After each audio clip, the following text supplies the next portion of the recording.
Hi everyone, this is Candy Johnson. I am your host. This is Real Talk, brought to you by Real Raw Records. Today's topic is, where are the know-it-alls?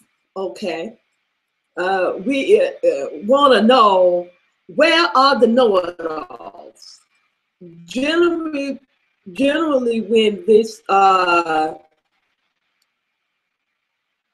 statement is used, know-it-all, people are usually saying it to be sarcastic and insulting of someone who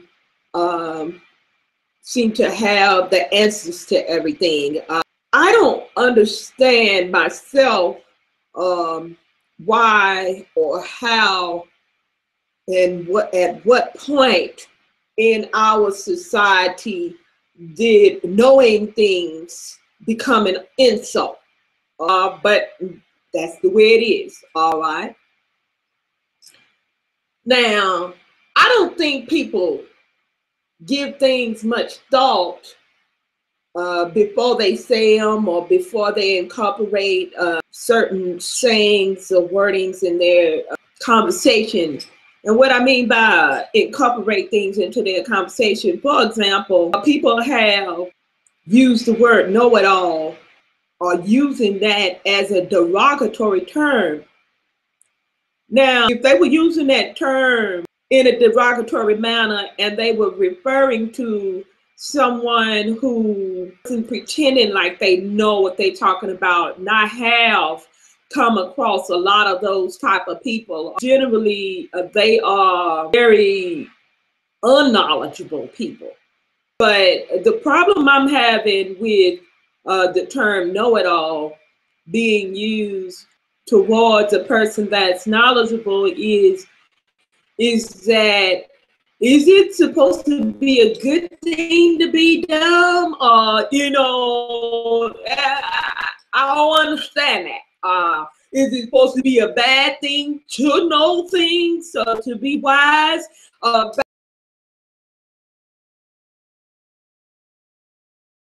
Back in the day, way back, during the day when we looked up to people who were wise, and we looked at them for guidance, and we looked to them to know it all. And if they didn't know it all, it was a certain level of disappointment that they were greeted with when they didn't know everything, especially if they were a person, a go-to person for knowledge. People will use the term know-it-all because they feel inadequate, is what I've found with the use of that term in a insulting manner. And instead of them giving a person their props, as we say in the Black culture, or instead of giving that person their just due credit for having a variety of knowledge or wisdom or being intellectually competent, people will try to talk down upon another person. It's become a common thing to be a hater. As I am speaking to an audience and a mixture of people from different countries and cultures. But in the United States, we are familiar with the term haters, all right? And that term has been used very widely to describe people who are not complimentary to a person's character or their accomplishments even. So we call that a hater. But even that term has been abused to the point where if you tell somebody the truth and be honest with them about your opinion, or be honest with them and speak the truth to them, about them perhaps doing something wrong, saying something wrong, or inappropriate behavior, then people will say, oh, you're just a hater. Well, what am I supposed to be hating on here? Like, hater was supposed to be used for a person that's actually doing something commendable, and then someone being jealous or hateful towards their accomplishment. So all of these terms are just being used and abused, like the words love, faith. We've discussed that in previous broadcasts, how people just abuse terms, okay, and just abuse. This is word abuse. Who's gonna start a movement to vindicate the abuse of words and phrases? Know-it-all is one of those terms that have been completely and totally abused. People that seek out knowledge but have no wisdom, they just know a bunch of things and they're useless for application, meaning they know a whole bunch of things, but they ain't doing nothing with the knowledge. I'm not interested. I'm not interested. I love wisdom.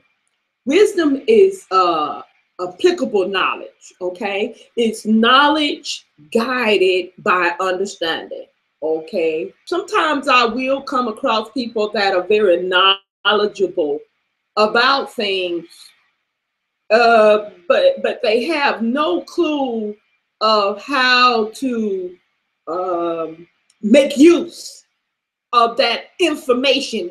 These people that call themselves or consider themselves intelligent, to me, it's not very intellectual or very wise to obtain information and just have a lot of information that's of no practical use. All right.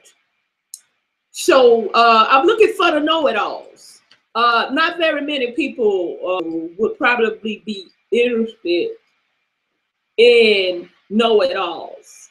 And that's because people have gotten a negative mindset about what a know-it-all is.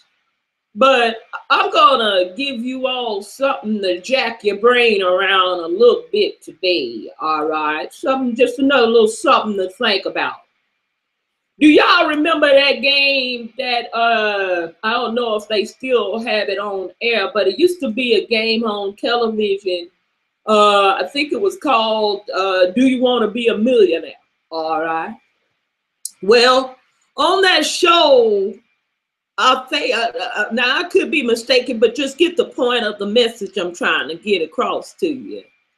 On that game, they had, you could have a lifeline, you can phone a friend, and you had these options of referring to someone else to help you with the answer, so that you could either go to the next level or win. All right. So people would rely as much as they can upon their own knowledge. But those lifelines were, what do I call that? The lifelines is what would really get them the big money. All right, or the closest that they could get to that $1 million.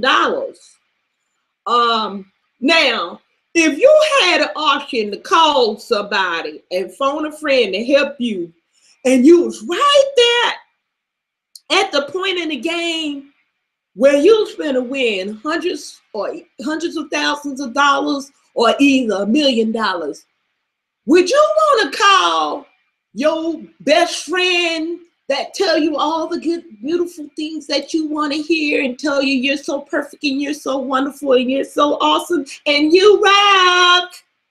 Or would you want to call that person that you can't stand, that you insult on a consistent basis, and call them know-it-alls? Would you want to call that know-it-all who you know might know that answer?